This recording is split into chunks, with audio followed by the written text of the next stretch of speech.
Welcome everyone in the next lecture on the complex variable. Now in previous lecture we have discussed the interesting problems based on the analytic function.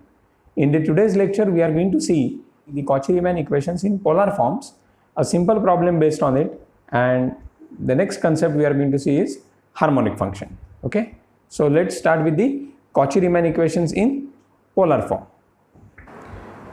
Okay, now CR equations in the polar form, that is Cauchy-Riemann equations in polar form. Okay. Now f of z is equal to u plus I into v, where z is equal to x plus iy, and this function u is a function of xy and v also the function of xy.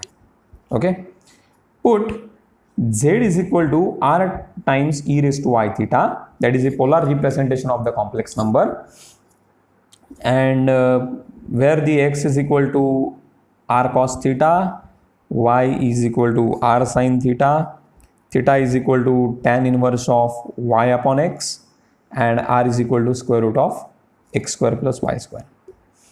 Therefore, the function f of z becomes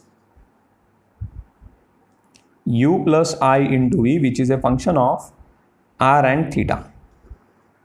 Therefore, the CR equations in polar form can be given as dabba u by dabba r is equal to 1 upon r into dabba v by dabba theta. Dabba u by dabba theta is equal to minus r times dabba v by dabba r. So these are the two equations called as the CR equations in the polar form. Okay. Now we will discuss a simple example. Find P if f of z is equal to r square cos 2 theta plus I times r square sin p theta is analytic. Now let's see this. See here, the function is f of z represented in terms of r and theta. So already your complex function given in terms of a polar coordinates. So while calculating the value of p, we would like to use these CR equations, that is CR equations in the polar form. So w is equal to f of z is equal to u plus I into v is r square cos 2 theta plus I times r square sin p theta. Hence u is equal to r square cos 2 theta, v is equal to r square sin p theta. Now ur, that is partial derivative of u with respect to r, is equal to the derivative of r square is 2r cos 2 theta. Now u theta, that is dabba u by dabba theta, is given as the derivative of cos 2 theta is derivative of cos 2 theta is minus sin 2 theta into 2, hence minus 2 r square as it is, derivative of cos is sin 2 theta. Now similarly, Vr is equal to 2r sin p theta, and v theta is equal to 2r, no sorry, not 2, sin p theta, no, okay, here pr square cos p theta. Are you clear with that? So these equations can also be written as ur is equal to 1 upon r v theta and u theta is equal to minus r vr. So from the first equation ur is equal to 1 upon r v theta, we get 2r cos 2 theta is equal to p r square cos p theta. And from the second equation u theta is equal to minus r vr, u theta is minus 2r square sin 2 theta equal to minus r into 2r sin p theta. Okay, so this is 2r square sin 2 theta minus 2r square sin p theta. Sorry, just adjust the page once. Okay, it's good. 2r cos 2 theta is equal to pr cos p theta. Now Looking at both the equations and comparing the both sides, since the f function is analytic, CR equations are verified. Hence, comparing both the equations, we can say P is equal to 2. So in the both cases, we get the value of P as a 2. So this is how one can calculate the value of P. Now, some of you may be feel, sir, when to use the analytic, when to use the polar CR equations in polar form while discussing the problems based on the analytic function. The way is, whenever you come across with some logarithmic functions, you can follow the CR equations in the polar form, because your problem becomes much simple. Okay, so that is very important. Fine. Now I'll just like to discuss the another point, that is called harmonic function.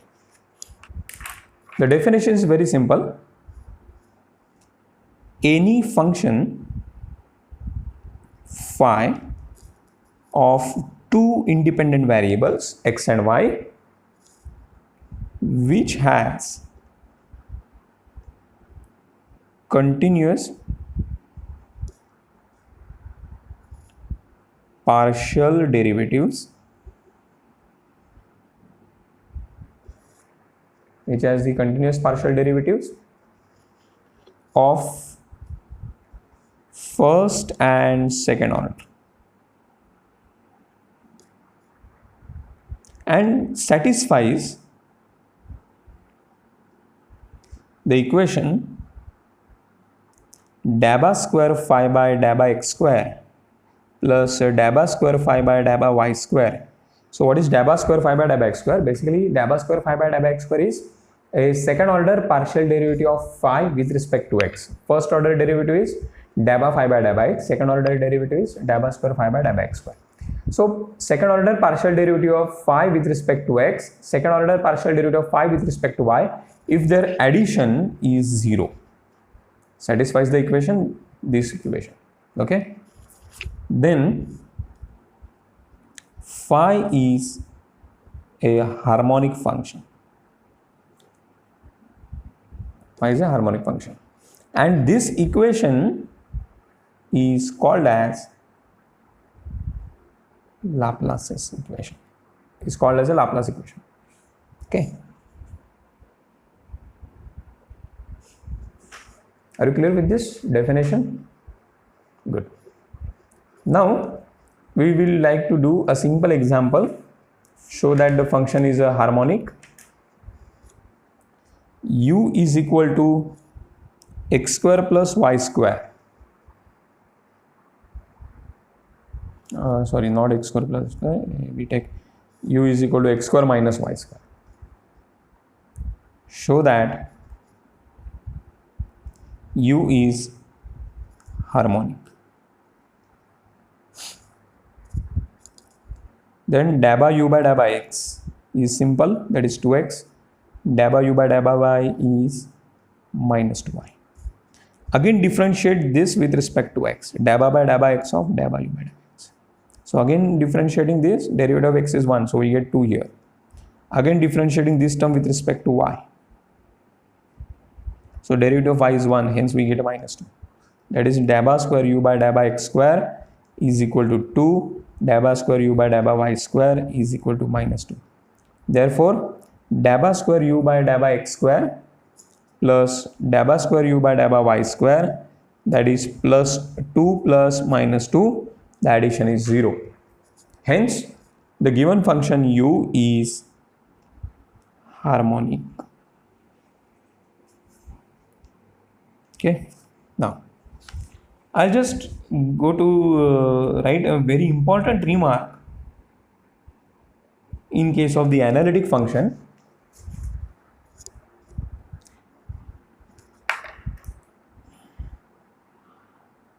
This remark is very important. F of z is equal to u plus iv is analytic function. Is a analytic function. Then its real part u and the imaginary part v are both harmonic functions. are both the harmonic functions. Okay, that's a very important remark. Now, why it is important? Suppose some function is given and you have to check whether the function is analytic, and if you check their real and imaginary parts are not harmonic, then you say that the given function is not a analytic. So you can use this statement in the making its negative, that functions real and imaginary part of a complex variable function are not harmonic, then given function is not a analytic. So this way you can use, but this remark is very important. This remark is very important. Okay, that's it. So we will like to meet in the next lecture with a different concept. We'll meet in the next lecture. Thank you.